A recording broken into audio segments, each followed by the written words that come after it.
Voici l'histoire du vol British Airways 009.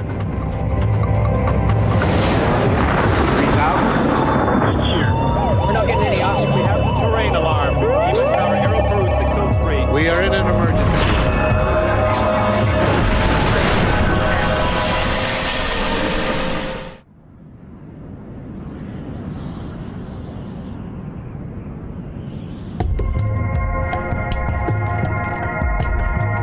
Nous sommes le 24 juin 1982, quelque part au-dessus de l'Indonésie. Le vol British Airways 009 est parti de Londres la veille. Et après 2 escales, il vole maintenant vers Perth, sa destination finale en Australie. À bord, 263 passagers, dont Phyllis Welch et sa fille installés dans la dernière cabine, tout au fond de l'appareil. Comment ton héroïne Fanny Price s'en sort-elle? Oh, elle vit un moment difficile à Mansfield Park, mais pour moi, c'est un bon endroit pour y passer quelques heures. Ça ne me dérangerait pas d'y être. Ne t'inquiète pas, maman, on y va. Nous avions déjà traversé au moins 8 fuseaux horaires. Nous étions très fatigués. Nous étions passés par Bombay, par Kuala Lumpur, et nous n'avions pas réussi à beaucoup dormir, voire pas du tout. Et c'était une nuit noire. Devant Betty et Phyllis se trouve Charles Capwell, un Australien qui retourne chez lui à Perth avec ses 2 garçons, Chas et Stephen. Allez, calmez-vous les garçons. C'est l'heure de faire la sieste. Retournez à vos places. Non! Pourquoi? Tu veux dormir ici? D'accord.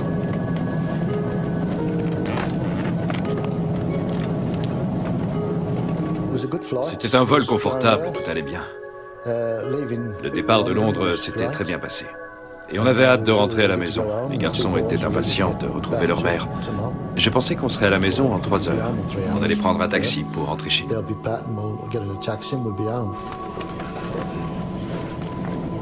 La plupart des passagers viennent de Londres et ils ont entamé leur long voyage il y a une vingtaine d'heures. Par contre, l'équipage, lui, débute sa journée de travail. Il est embarqué à Kuala Lumpur, la dernière escale.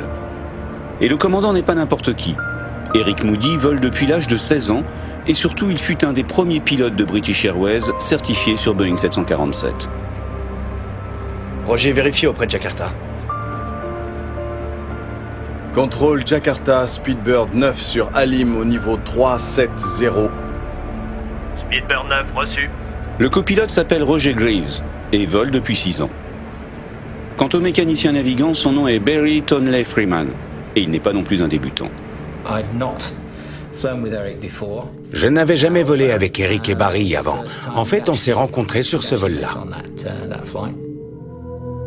L'avion est en vol depuis 1h30 et vient de survoler Jakarta, la capitale indonésienne. Dans le poste, le radar météo est allumé et rassure l'équipage, pas le moindre nuage sur les 500 prochains kilomètres. Bon, Roger, tout va bien. Garde bien les commandes, j'en ai pour 1 minute, je reviens tout de suite. Je vais juste aux toilettes.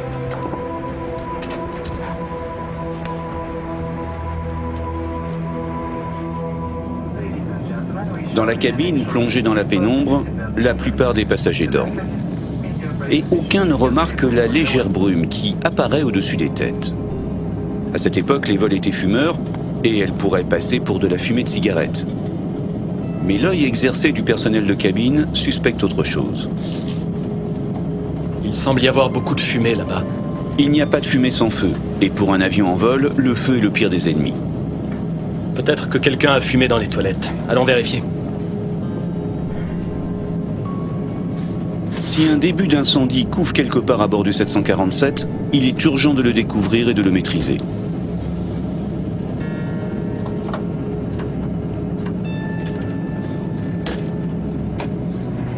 Au même moment, dans le poste de pilotage, la situation prend une tournure inattendue. Barry et moi, on était tranquillement aux commandes, il faisait nuit noire, et puis on a commencé à voir des étincelles de lumière sur le pare-brise. Un feu de Saint-Elme? Non, je ne crois pas. Ça ne peut pas être ça. Les feux de Saint-Elme constituent un phénomène électrique naturel. Ils peuvent apparaître lorsqu'un avion vole à travers un nuage d'orage. Mais ce soir, dans le ciel, il n'y a aucun orage. Quelque chose sur le radar? Non. Non, tout est ok. Je n'aime pas beaucoup ça. Voyons ça d'un peu plus près. En allumant leur phare d'atterrissage, les pilotes distinguent alors une sorte de halo brumeux qui semble entourer leur avion. Étonnant, d'autant que l'écran radar reste désespérément vide. À 37 000 pieds, on peut juste s'attendre à croiser de hauts cirrus qui forment une fine couche de nuages.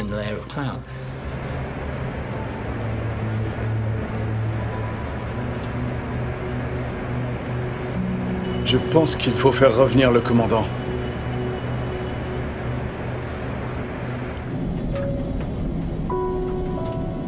Je lisais mon livre quand j'ai ressenti une légère turbulence, à peine. J'ai regardé sur ma gauche où j'avais une très bonne vue sur l'aile. Et à ma grande surprise, elle était entièrement enveloppée d'une lumière blanche brillante. Je me suis remise à lire, mais j'ai fini par réaliser que je lisais sans cesse le même paragraphe, sans en comprendre un seul mot. Je ne savais pas du tout ce qui se passait.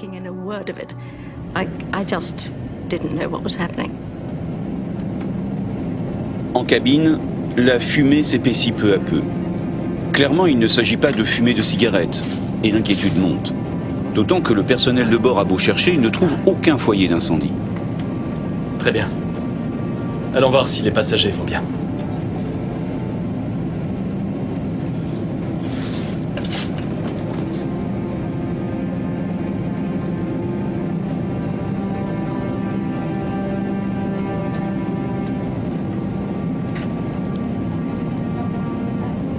Tu ne sens pas quelque chose de bizarre, maman? Ça a l'air un peu enfumé ici. J'ai remarqué une fumée épaisse qui venait des bouches d'aération au-dessus des hublots. C'était une vision très inquiétante. Des cigarettes turques.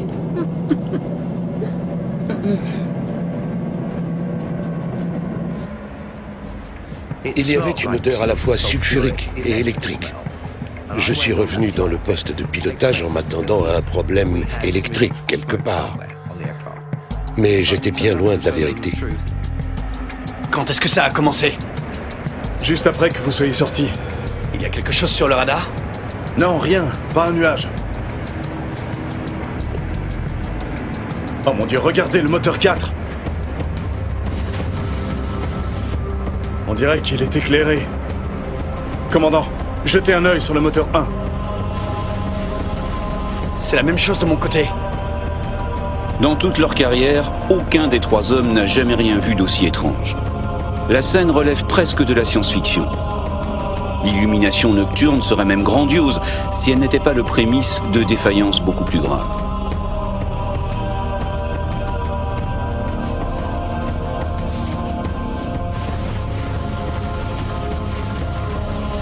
Ce grand spectacle lumineux est devenu encore plus intense. En fait, on s'est retrouvé assis là, face à deux plaques de lumière blanche et brillante à la place des pare-brises. À l'arrière, la fumée ne cesse de s'épaissir. Et le personnel de cabine essaie, tout en continuant ses recherches, de masquer sa nervosité pour ne pas inquiéter les passagers.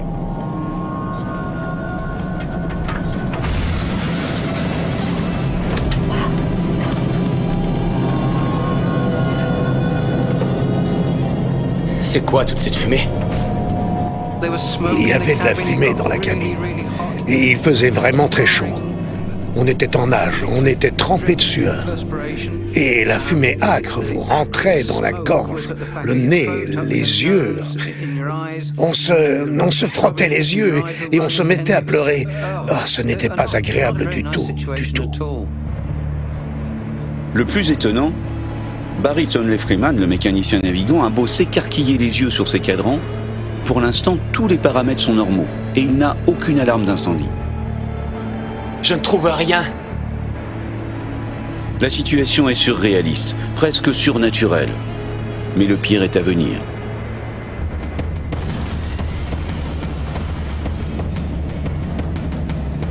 Papa! Le moteur est en feu!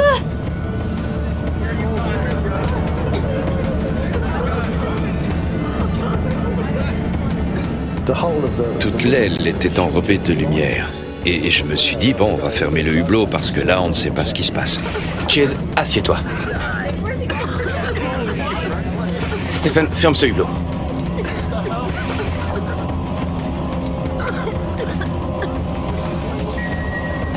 Puis j'ai réalisé que quelque chose n'allait pas du tout. Il y avait des flammes énormes qui sortaient des moteurs, oui, et qui faisaient 6 mètres, 8 mètres pour certaines. Ces flammes immenses qui jaillissaient de tous les moteurs. Est-ce qu'elles allaient pénétrer dans l'avion? Est-ce qu'on allait mourir brûlé? Est-ce qu'on allait mourir étouffé? Qu'est-ce qui allait arriver? C'était dû à quoi? Qu'est-ce qu'ils allaient faire? Alors que le feu semble dévorer l'intérieur des moteurs, le réacteur extérieur gauche brutalement s'arrête. Pas de moteur sur le numéro 4. Procédure d'incendie sur le numéro 4. Vérification de puissance. Fait. Manette des gaz. Fermé. Levier de démarrage. Éteint. Quand un moteur tombe en panne, on exécute la procédure adéquate pour le couper ou pour le redémarrer. Ainsi, quel que soit l'équipage avec lequel vous volez, la procédure reste la même. Étonnamment, les instruments ne détectent toujours aucun signe d'incendie. Les passagers, eux, sont terrorisés par les longues flammes qu'ils voient jaillir de l'arrière des moteurs. Je ne pouvais pas voir les moteurs de là où j'étais assise. Je pouvais seulement voir l'espace derrière les moteurs et il y avait là suffisamment de lumière pour que je comprenne que l'avion était vraiment en feu. Nous étions en difficulté. Même à leur âge, ils savaient que nous étions en très mauvaise posture. Et ils me regardaient, avec l'air de dire « Qu'est-ce qu'on fait maintenant, papa ?»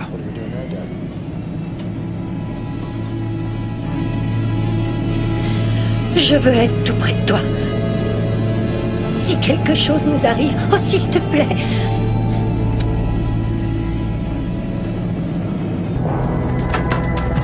Le personnel de bord commence à ranger tout ce qui traîne dans les galets, là où on prépare les repas. En prévision d'éventuelles turbulences, tout le monde doit être attaché et chaque objet arrimé. Ne vous inquiétez pas, c'est juste un frottement. Je leur mentais parce que je ne voulais pas qu'ils soient aussi angoissés que je l'étais. Je ne pouvais pas y croire.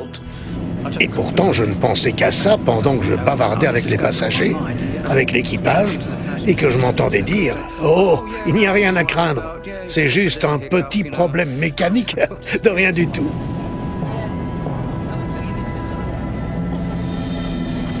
La situation est périlleuse. L'avion est à 11 000 mètres au-dessus de l'océan et sur 3 moteurs, il continue de s'éloigner de Jakarta, l'aéroport le plus proche. Et quelques secondes plus tard... Moteur numéro 2 en panne. Très bien, commencez l'arrêt du moteur. Non, attendez! Ils sont tous en panne. Les 4 moteurs sont arrêtés.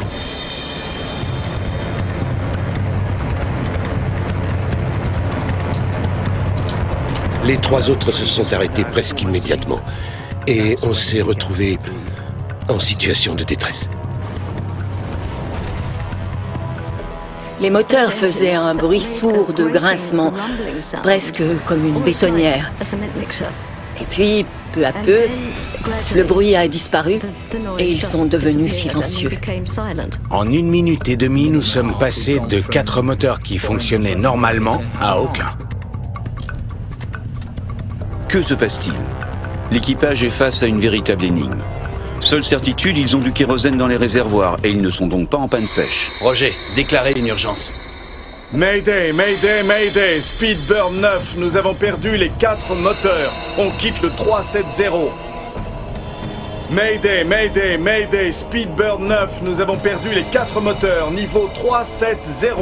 Sans moteur, le gros 747 n'est plus qu'un lourd planeur. Et pour conserver sa vitesse, il doit alors se mettre en descente. Contrôle de Jakarta, Speedbird 9, nous avons perdu les 4 moteurs. On passe le copilote lance un message de détresse au contrôle aérien, qui a un peu de mal à comprendre la situation. Vous avez un problème? Contrôle de Jakarta de Speedbird 9, nous avons perdu les 4 moteurs. Je répète, les 4 moteurs. Maintenant, on vient de passer au niveau 350. Speedbird 9, vous avez perdu le moteur numéro 4? Cet idiot ne comprend pas. Contrôle de Jakarta de Speedbird 9. Nous avons perdu les 4 moteurs. Je répète, les 4 moteurs. Maintenant, on descend vite. On a passé à 350. Malheureusement, le contrôleur de Jakarta semblait avoir légèrement du mal à comprendre ce que nous lui disions. Finalement, c'est un autre avion volant à proximité qui relaie le message de détresse au contrôleur de Jakarta. On continue à descendre. On passe au niveau 350. Speedbird 9, tous les moteurs sont en panne. En attente. Le cas est unique dans les annales de l'aviation. Jamais un Boeing 747 n'a perdu presque simultanément ses 4 moteurs en vol. Pour l'équipage, c'est incompréhensible. On a dû foirer quelque part. On était tellement angoissés à l'idée d'avoir fait une erreur. Vous voyez, d'avoir causé tout ça. Tous les trois, on ressentait exactement la même chose. On était envahis de culpabilité. Qu'est-ce que j'ai oublié? Qu'est-ce que j'ai mal fait? Parce que vous savez, ce genre de choses n'arrive jamais. Malgré sa taille et son poids de 400 tonnes, le 747 peut planer un certain temps. En gros, il va perdre 1000 mètres d'altitude pour 15 km parcourus. À cette vitesse, il lui reste un peu plus de 25 minutes avant de percuter l'océan.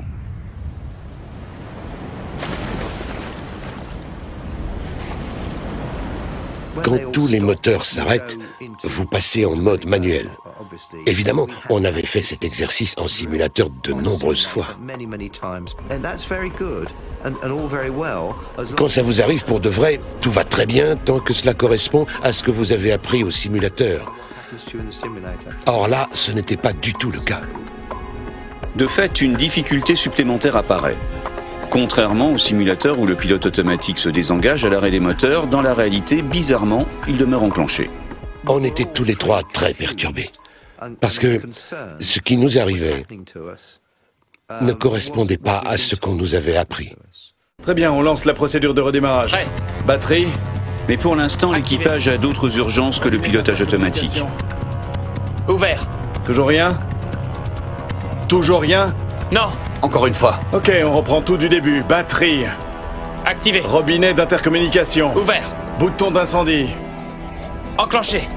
Volet, La ouvert. procédure de redémarrage peut prendre jusqu'à 3 minutes. Pression carburant. Normal. Commande volet. Compte tenu du temps qui leur reste avant de toucher l'océan, l'équipage n'a droit qu'à 7 ou 8 essais.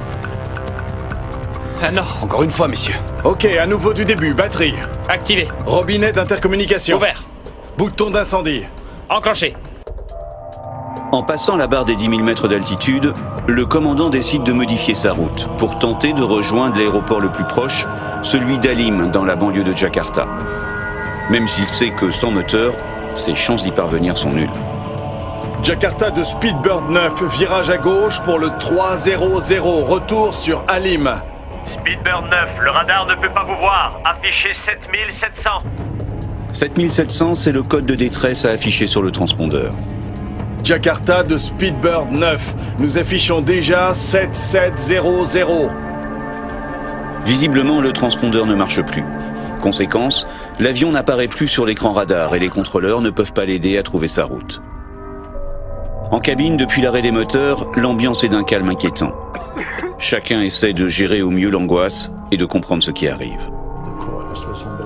Le silence était hallucinant. On était dans un avion sans moteur, sans rien. C'était tellement étrange, vous savez, presque surréaliste. Comme si on était suspendu dans l'espace. Tout ce qu'on entendait, c'était ce calme et quelques gémissements de personnes vraiment terrifiées.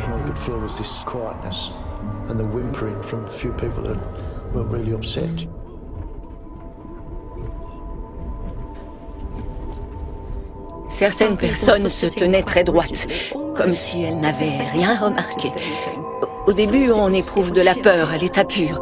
Et puis, au bout d'un moment, on accepte. Vous savez que vous allez mourir.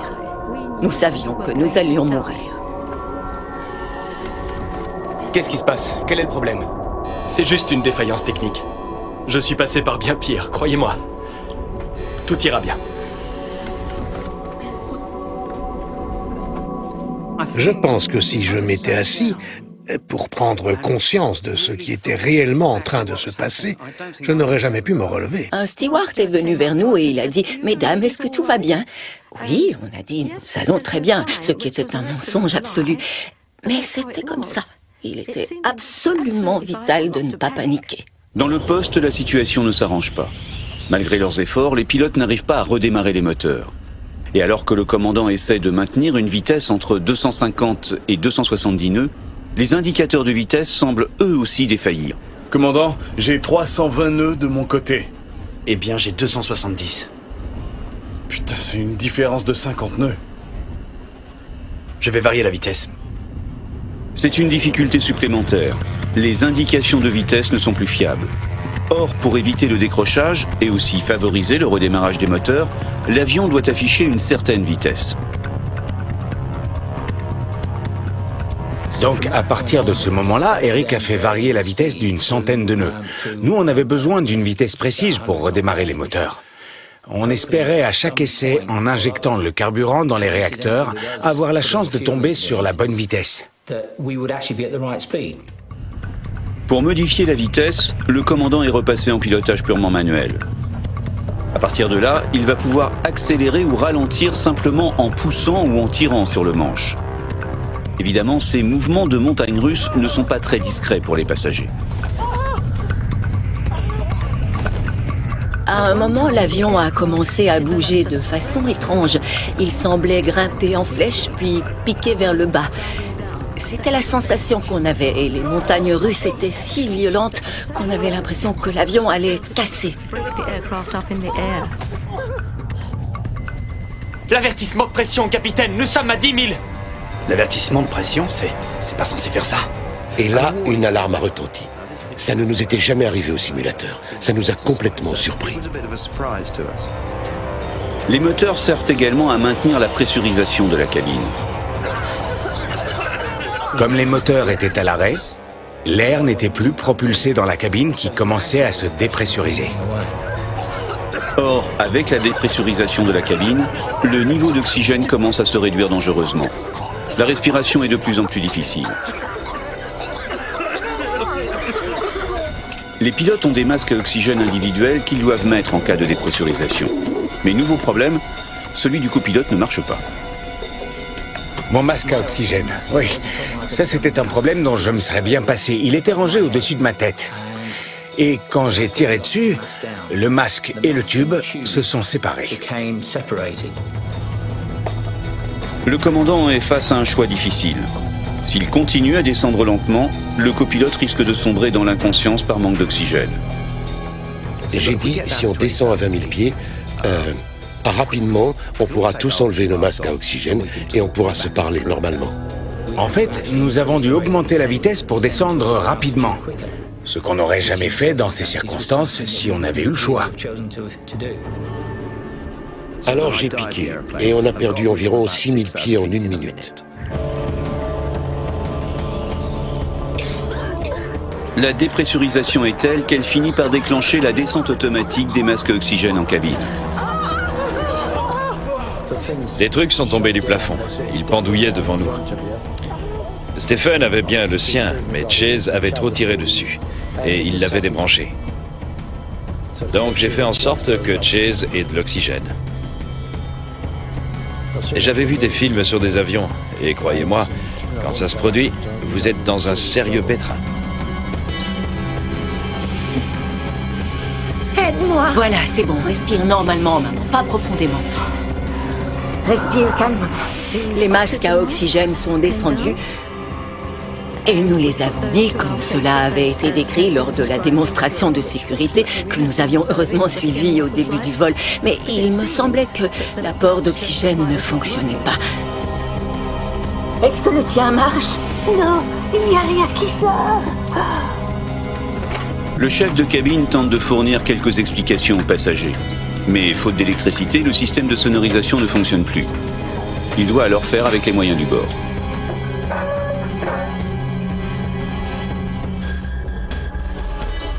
Vous m'entendez? Nous avons un petit problème avec le système de sonorisation.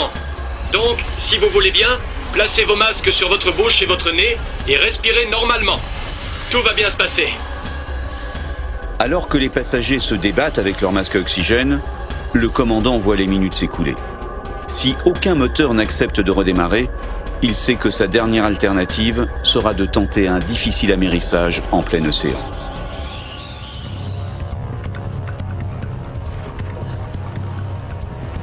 Dans ce cauchemar, enfin une bonne nouvelle. Le copilote a réussi à réparer son masque à oxygène, alors que le mécanicien navigant essaie toujours de redémarrer au moins un des moteurs. On essaye de redémarrer, t'es prêt?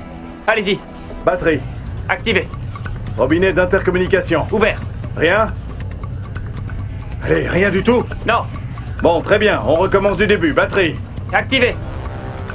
Le mécanicien navigant et le copilote ont en fait raccourci au maximum la procédure de démarrage, espérant ainsi grappiller 1 ou 2 essais supplémentaires. Mais pour l'instant, rien ne fonctionne. Les vieilles porriques. On était entré dans un processus de perpétuel recommencement. Malgré tous nos efforts, on n'avait aucun succès avec la procédure de redémarrage. Mais c'était la seule chose qu'on pouvait faire, et on continuait. Du début, batterie. Activé. Je n'ai aucune idée, je pense que les autres non plus. Combien de fois on a essayé de redémarrer les moteurs? Si je dis 20 fois, ça paraît trop peu. Je dirais environ 50 fois. L'avion poursuit sa descente. Les montagnes, devant. Et le commandant se trouve confronté à une nouvelle difficulté. Entre l'avion et l'aéroport se dresse une chaîne de montagnes qui culmine à 3500 mètres. Et il sait que sans moteur, il ne pourra pas la franchir.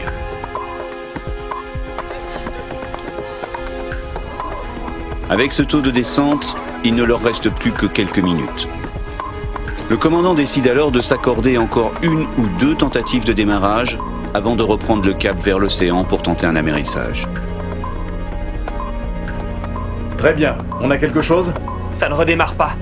Je savais bien que c'était tellement difficile de faire amérir un avion, même dans les meilleures conditions. Et je me suis dit, bon, on n'a pas les meilleures conditions et je ne l'ai encore jamais fait. Dorénavant, les passagers s'attendent au pire.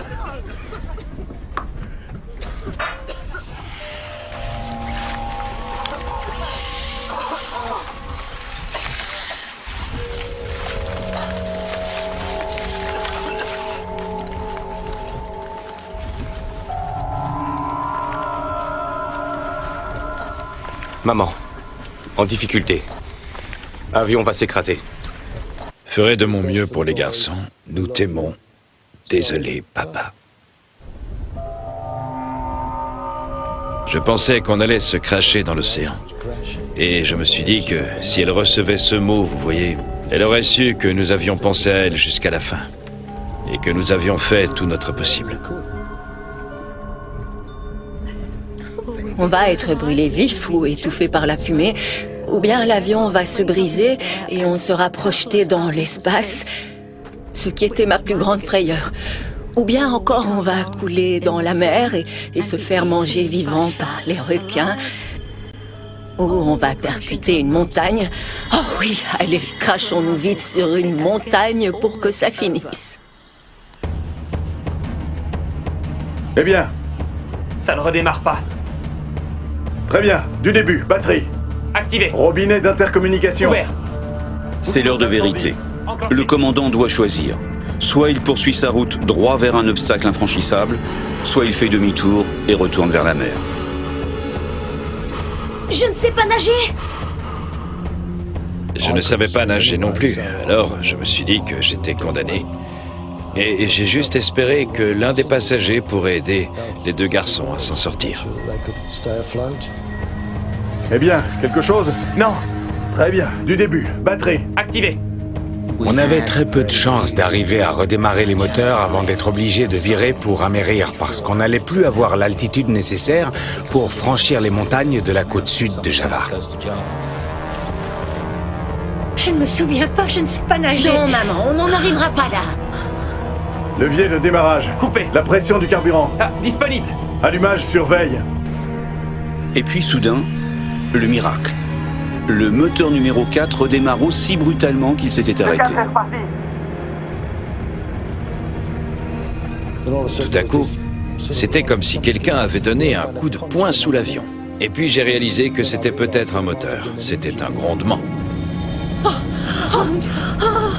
Quand on démarre un moteur de Rolls-Royce, ça fait un grondement sourd, voyez-vous. Et c'était merveilleux à entendre. Mais l'avion n'est pas tiré d'affaire pour autant. Un 747 peut certes voler sur un seul moteur, mais la puissance n'est pas suffisante pour reprendre de l'altitude et franchir les montagnes. Le verre était à moitié plein maintenant, plus à moitié vide. On avait enfin une vraie chance. Et je vous le dis, tous les trois, on était capables de faire tout le tour de l'île de Java pour poser cet avion. L'appareil est alors à 4000 mètres d'altitude en légère descente, quand un deuxième moteur décide de revenir à la vie. Le moteur 3 fonctionne! Et il est rapidement imité par les deux derniers moteurs. J'y crois pas! Les moteurs 1 et 2 sont à nouveau en marche! C'est incroyable. Le 747, réduit quelques instants plus tôt au statut de planeur, a retrouvé sa pleine puissance. J'ai réalisé qu'on allait pouvoir arriver, pas à Perth, mais dans un aéroport. C'était tout ce qu'on voulait. On voulait revenir sur la Terre et faire à nouveau partie des vivants, parce que quand on était là-haut, on était mort. Jakarta de Speedbird 9, ça y est, nous sommes enfin de retour. Les 4 marches. Cette fois, les contrôleurs comprennent le message du premier coup. Speedbird 9, les 4 moteurs fonctionnent à nouveau. Confirmé, direction Alim. Affirmatif, affirmatif. On s'est dit, bon, posons ce truc au sol aussi vite que possible. Mesdames et messieurs, c'est votre commandant de bord qui vous parle. Nous avons surmonté notre problème et réussi à redémarrer les moteurs. Nous déroutons vers Jakarta, nous atterrirons dans une quinzaine de minutes.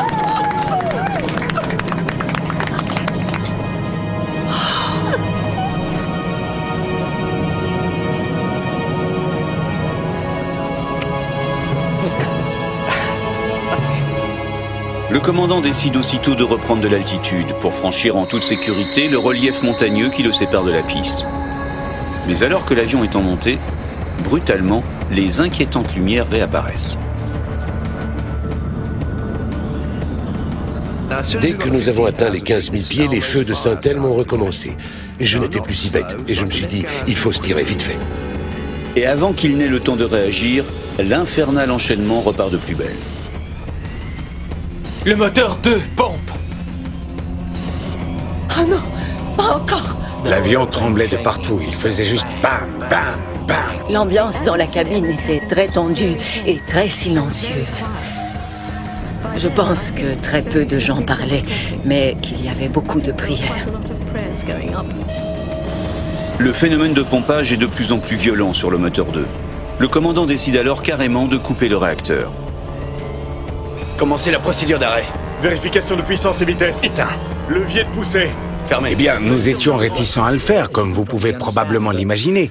Mais le fait est qu'on était revenu sur 3 moteurs. Je ne suis pas un froussard, mais quand vous avez eu 4 moteurs en marche, puis plus un seul, quand vous avez réussi à relancer les 4, eh bien, montrez-moi un pilote qui va vite couper un moteur parce qu'il a peur que les 3 autres s'arrêtent à nouveau. Jakarta de Speedbird 9, quittons 150 pour 120. Nous sommes maintenant sur 3 moteurs.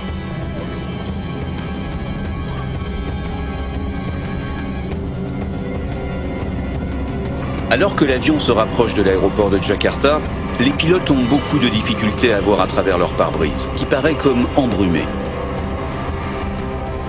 Et j'ai dit à Eric, c'est un peu brumeux dehors, non?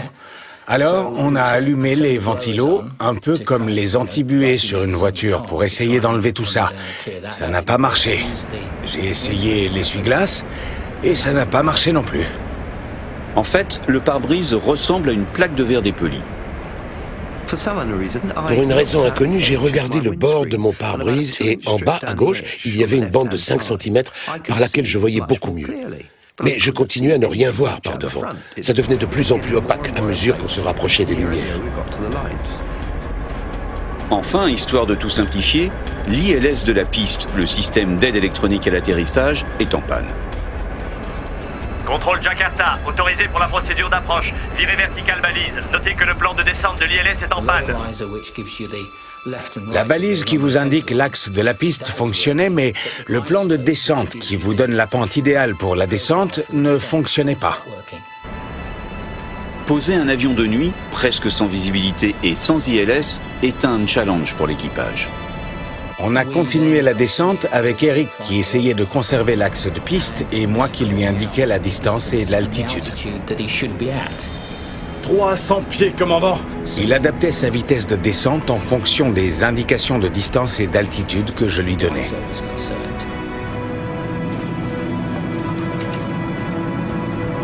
200. 150 pieds, commandant.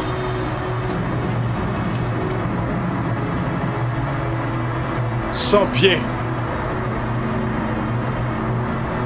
50 pieds. 30 pieds. On y est, ma chérie. Oh, c'est posé.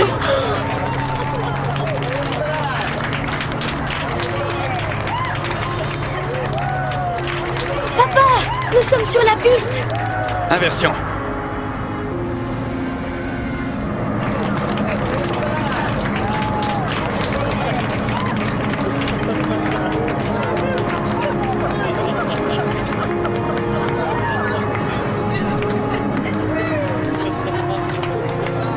« 90 nœuds.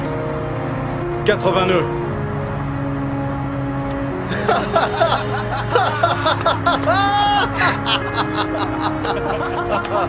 On est à terre. Ça y est. Je boirais volontiers un soda bien frais. L'avion a atterri tout seul. On aurait dit qu'il embrassait le sol. C'était magnifique. C'est incroyable. C'est la fin du cauchemar pour tout le monde. Et les passagers en cabine éclatent de joie. Reste maintenant à comprendre ce qui s'est passé. Pourquoi une fumée a-t-elle envahi la cabine alors qu'il n'y avait aucun incendie à bord? Quel phénomène peut expliquer le halo blanchâtre qui entourait l'avion? Et surtout, pourquoi les 4 moteurs se sont-ils arrêtés presque simultanément? Dans le poste, les 3 pilotes sont soulagés d'être de nouveau au sol. Mais ils demeurent inquiets. Ont-ils commis une erreur? La première chose qu'on a faite après avoir parqué l'avion et tout éteint, ça a été de regarder dans la paperasse pour voir s'il y avait quelque chose, quelque part, qui aurait pu nous donner un semblant d'indication sur le phénomène qu'on avait vécu. Ça va nous revenir. Les dégâts sur le 747 sont importants. Le pare-brise a été complètement rayé et le fuselage a été comme poncé. À certains endroits, le métal est carrément à nu. Toute la peinture est partie. L'équipage doit attendre le lever du jour pour se rendre réellement compte des dommages. Nous y sommes retournés le lendemain pour le regarder en plein jour. Il avait perdu son lustre et à certains endroits, il avait été comme sablé tellement fort que tous les autocollants et la peinture étaient partis.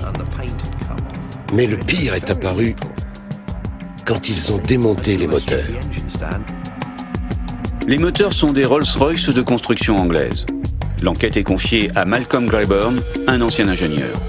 3 des moteurs ont été déposés à Jakarta à la suite de l'incident et ont été envoyés par avion cargo à Heathrow, à Londres, puis transportés en Galles du Sud où les moteurs ont été en fait démontés en plusieurs parties. Et c'est à ce moment-là que j'ai commencé.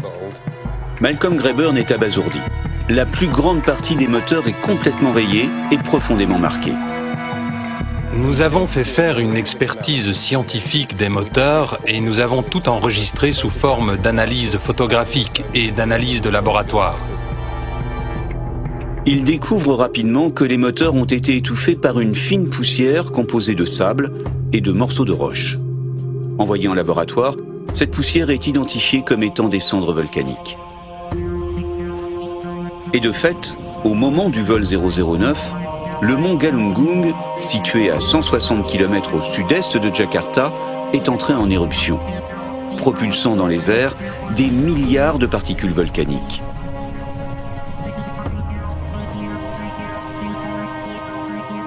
Tom Casadeval, le directeur de la Commission géologique américaine, connaît bien le volcan Galunggung. L'Indonésie est le pays le plus volcanique au monde. Il y a plus de 130 volcans en activité, ce qui veut dire que leur première éruption date de plusieurs milliers d'années. L'éruption de Galunggung a été très forte au début des années 80. Elles ont été de plus en plus puissantes en avril, mai et juin 1982. Au sol, les dégâts furent aussi très importants. Plus de 60 000 personnes ont dû être évacuées. La nuit du vol 009, le volcan a connu une nouvelle et violente éruption.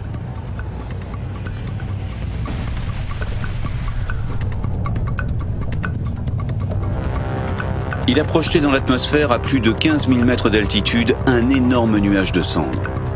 Ensuite, le vent a poussé le nuage vers le sud-ouest, tout juste sur la trajectoire du 747 de British Airways. Mais jusqu'à présent, jamais un avion de ligne n'avait subi de tels dommages. Comment un simple nuage de cendres pouvait-il causer autant de dégâts? Roger, déclarez une urgence. Mayday, Mayday, Mayday, Speedbird 9, nous avons perdu les 4 moteurs. Contrairement aux cendres que vous pourriez voir dans une cheminée ou après un incendie dans une forêt, ce n'est pas du tout un matériau souple. Ce sont des particules très fines de roches et de minéraux solides. Ce matériau est très abrasif. Sa forme est très angulaire. Si vous l'observiez au microscope, vous verriez des angles très vifs, et c'est ça qui a causé l'abrasion. Donc les poussières volcaniques ont abrasé le pare-brise, les bords d'attaque de l'avion et étouffé les moteurs. Mais comment expliquer les autres phénomènes comme le halo lumineux ou la fumée? Rappelez-vous que l'avion se déplace à près de 900 km/h au moment où il pénètre dans ce nuage. Bien que ce matériau soit très fin, il est suffisamment dur pour provoquer une abrasion et un frottement sur les parois. À haute altitude, l'environnement est très sec et ce sont les frottements qui produisent ces lueurs qu'on appelle feux de Saint-Elme. Ce phénomène électrique a également perturbé les transmissions radio entre l'équipage et le contrôle. Speedbird 9, vous avez perdu le moteur numéro 4 ? Une partie de la cendre volcanique, aspirée par les moteurs, s'est également retrouvée dans le système de ventilation. C'est elle qui a généré la fumée en cabine. Vous êtes passager, vous regardez par la fenêtre et tout à coup, vous êtes en train de respirer du soufre, un air sulfureux. Et c'est un choc, une sensation de choc. C'est une situation digne d'un musée des horreurs.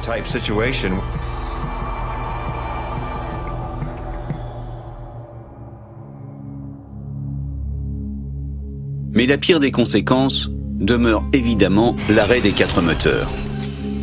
Que s'est-il passé?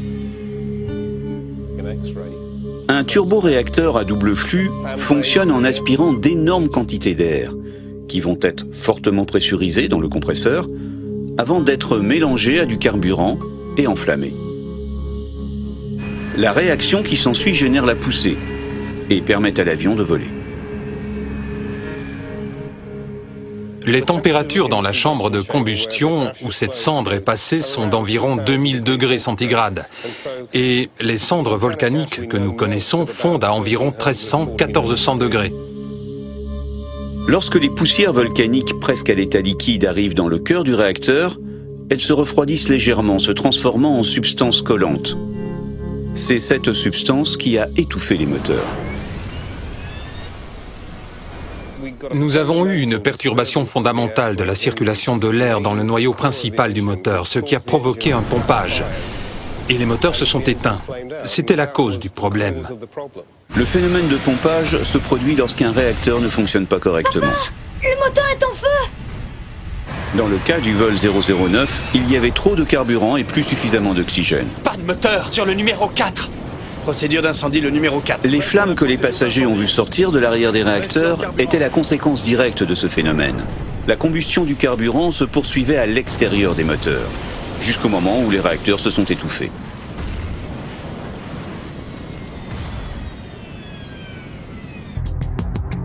Malcolm Greyburn découvre également pourquoi les moteurs finalement ont accepté de redémarrer. À la sortie du nuage de cendres volcaniques, avec les moteurs à l'arrêt, donc refroidis, la poussière s'est suffisamment solidifiée pour permettre aux moteurs de redémarrer. Les moteurs ont en effet réussi à expulser une partie de la cendre solidifiée, ce qui finalement a permis leur redémarrage. Le moteur 4 fonctionne. Notre expérience a beaucoup servi pour la formation des pilotes. Maintenant, ils savent interpréter les signes de la présence d'un nuage de cendres, comme l'odeur de soufre ou de la fumée dans la cabine. Ainsi que, en vol de nuit, les feux de Saint-Elms, provoqués par la friction électrique sur les bords d'attaque de l'avion.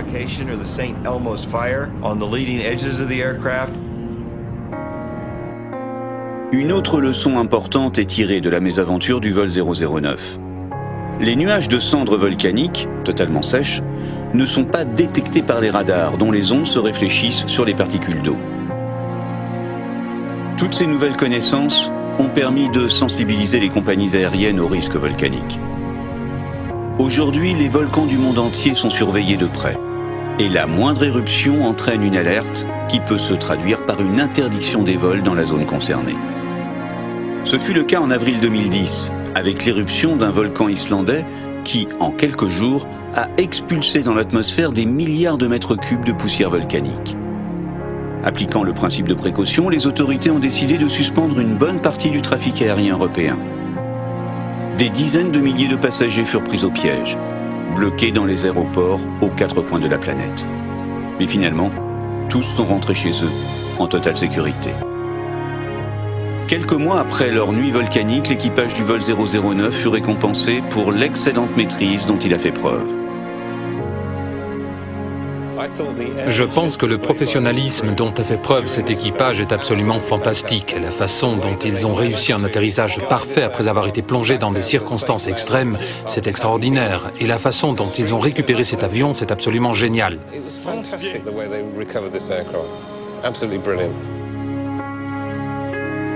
Les passagers du vol 009, eux, n'ont rien oublié de leur étrange et terrifiante expérience. Betty Toutel en a même fait un livre. C'était un événement unique dans l'histoire de l'aviation. Et il m'a paru absolument vital de le mémoriser. Et j'étais en train de me demander qui allait bien pouvoir le faire quand je me suis dit que j'allais l'écrire moi-même. Et pour Betty, le destin ne s'est pas arrêté là. Depuis, elle a épousé John Ferguson, qu'elle avait rencontré sur le vol 009. 2 jours après l'accident, Charles Capwell et ses 2 fils sont finalement rentrés chez eux en Australie. Aujourd'hui, 30 ans plus tard, Chas et Stephen vivent toujours à Perth. Ce n'était pas encore notre heure, voilà tout. À partir de ce jour-là, ma vision de la vie a changé. Quand votre heure vient, il n'y a rien à faire, sauf espérer. Nous avons gardé espoir et nous nous en sommes sortis. En 1983, le commandant Moody, avec un humour tout britannique, a créé le club de planeurs de Galunggung. Et d'office, en sont devenus membres tous les occupants du vol 009, passagers comme hôtesses, stewards et pilotes.